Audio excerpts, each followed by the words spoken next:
So you don't actually have to stand.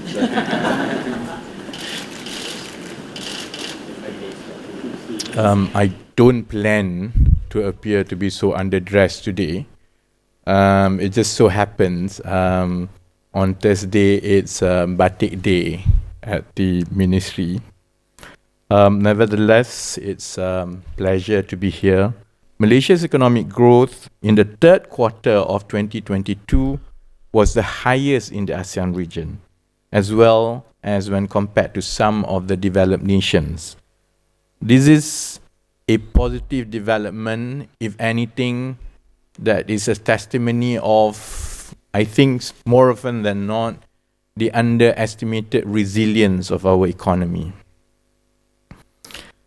However, there is a need to ensure that the economic rebound can overcome surging food prices on poorer and vulnerable households that had exacerbated from lingering pandemic impacts to prolonged geopolitical tensions. Internally, we have a problem. Externally, we also have a problem. In the last 3 months since this new administration had taken over, there's a lot of planning and discussions.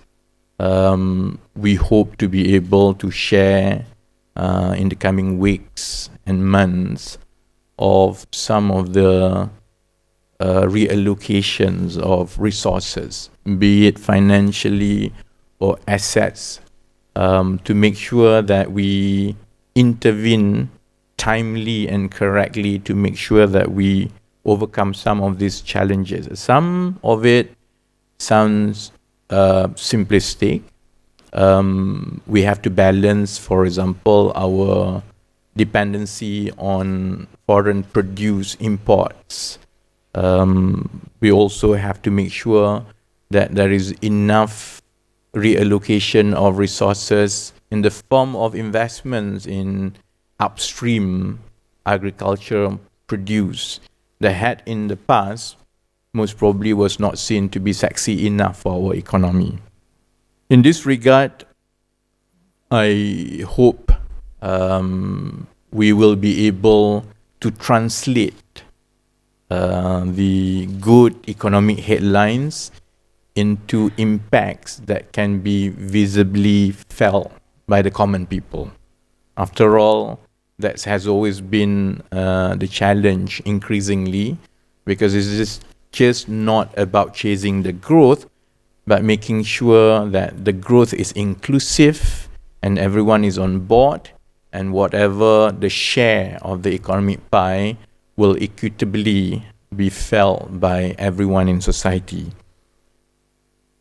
And for this to happen, it requires a big mindset shift, not just on the part of governments in terms of policies and the pace of implementation, but it's also of society and also of the private sector.